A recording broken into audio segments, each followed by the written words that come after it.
श्री कृष्ण गोविंद हरे मुरारी, हे नाथ नारायण वासुदेवाय। हरिओम नारायण नारायण।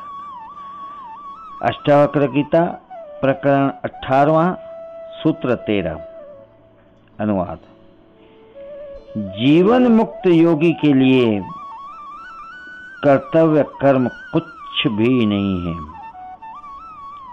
और न हृदय में कोई अनुराग है।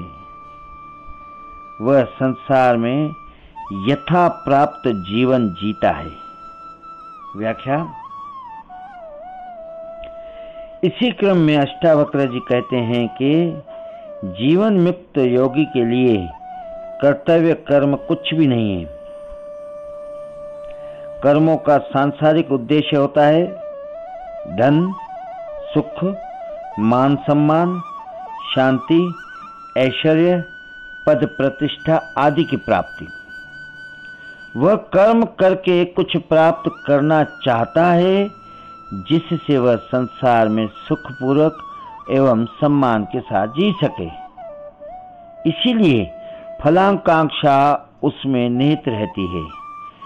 धार्मिक व्यक्ति कर्मों द्वारा स्वर्ग, मोक्ष, सद्गति प्राप्त करना चाहता है, जिससे वह बुरे कर्मों को छोड़कर अच्छे कर्म करता है, दूसरों की भलाई करता है, सेवा करता है, गरीबों की सहायता करता है, दान देता है, धर्मशाला बनवाता है, मंदिर गिरजा बनवाता है।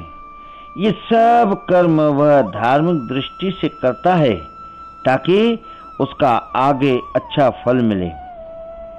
इसमें भी फलाकांक्षा रहती ही है, किंतु जो योगी जीवन मुक्त हो गया है, जिसने वह सब पा लिया है, जिसे पाने के लिए सब कर्म किए जाते हैं, इसीलिए अब उसके लिए कर्तव्य कर्म कुछ भी नहीं है। अब कुछ करना शेष नहीं रहा। कर्म का उद्देश्य ही फल प्राप्ति है। कर्म का उद्देश्य ही फल प्राप्ति है। अतः फल प्राप्ति हेतु किए जाने वाले समस्त कर्म ज्ञान प्राप्ति पर छूट जाते हैं। उसके बाद वे ही कर्म रह जाते हैं जो बिना फलाकांक्षा के स्वाभाविक रूप से होते हैं।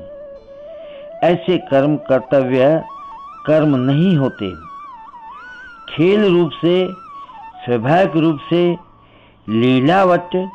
लीलावत, नाटकवत होते रहते हैं। ऐसे कर्मों के प्रति हृदय में कोई अनुराग नहीं होता। ऐसा योगी यथा प्राप्य से अपना जीवन जीता है। उसमें न विशेष पाने का न छोड़ने का ही आग्रह होता है। यहाँ कर्तव्य कर्म कुछ भी नहीं है। इसका अर्थ यह नहीं है कि ज्ञानी समस्त कर्मों को छोड़कर आलसी हो जाएगा कि अब सब कुछ मिल गया, कर्म क्यों करें। इसका अर्थ है कर्म सभी होंगे, किंतु वे स्वाभाविक रूप से फलाकांक्षा की विक्षिप्तता से रहित होंगे। दूसरा अर्थ यह भी कदापि नहीं है कि समस्त कर्मों का त्याग कर आलसी होकर जीवन जीने वाला जीवन मुक्त हो जाएगा।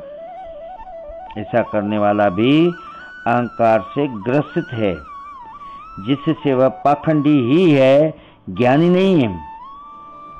यह भेद को समझना आवश्यक है। इसीलिए अष्टावक्र जी 15वें प्रकरण के 3रे सूत्र से आगाह करते हैं कि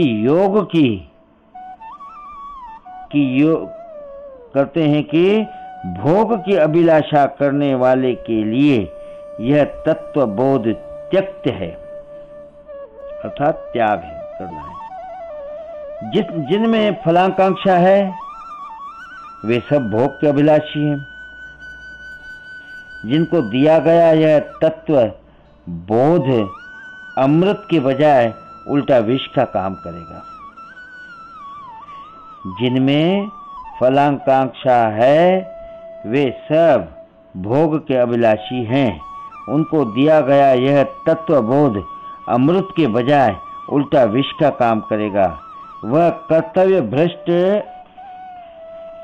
हो सकता है। वह तत्वबोध अधिकारी मुमुक्षु को ही देने का है। यह तत्वबोध अधिकारी मुमुक्षु को ही देने का है। यह ज्ञान ऐसी बाजारू वस्तु नहीं है कि एनासिन की भांति हर पान वाले की दुकान पर मिल जाए। ऐसा ज्ञान मंदिरों, मठों, आश्रमों, गिरजा, मस्जिद आदि में भी प्राप्त नहीं होता कि वहां माथा टेका, फूल चढ़ाए, नारियल चढ़ा दिया और समझते हैं कि हम धार्मिक हो गए, स्वर्ग की चाबी हमें मिल गई, हम मुक्त हो गए, सिद्ध शिला पर बैठ गए, अब करने को कुछ रहा ही नहीं। जीसस ने सूली के समय कहा, तेरी इच्छा पूरी हो। यहां भी उनका मैं और तू द्वैत भाव बना ही रहा। अद्वैत की अनुभूति उन्हें न हो सकी, इसलिए उन्होंने ईश्वर और आत्मा का पिता पुत्र संबंध माना है। ब्रह्म कुमारी वाले भी ऐसा ही मानते हैं।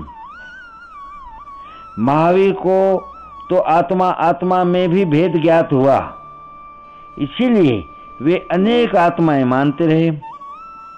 यह सब ज्ञान की अपूर्ण अवस्था है। मुस्लिम धर्म भी पूर्णतः द्वैतवादी है। अद्वैतवादियों में भी अष्टावक्र शिरोमणि है। अद्वैतवादियों में भी अष्टावक्र शिरोमणि है, जिसकी कोई तुलना नहीं है। इसलिए यही ज्ञान अध्यात्म जगत का परम ज्ञान है। कई मूढ़ हैं जो समझते हैं चाय छोड़ दो, धूम्रपान छोड़ दो, कांटों पर लेट जाओ, नग्न हो जाओ, राख लपेट लो, मोक्ष हो जाएगा। किंतु पीने और छोड़ने का मोक्ष से कोई संबंध नहीं है।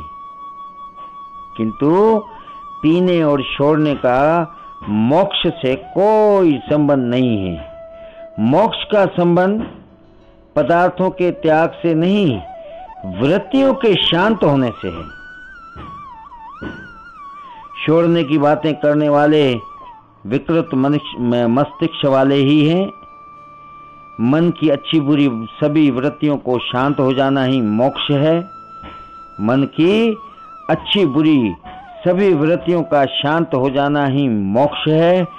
सभी भेद समाप्त होकर उस एक परम तत्व में स्थित हो जाना ही मुक्ति है।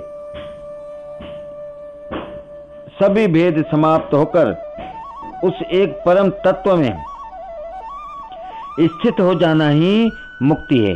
श्री कृष्ण गोविंद हरे मुरारी, हे नाथ नारायण वासुदेवाय, हरि ओम नारायण नारायण।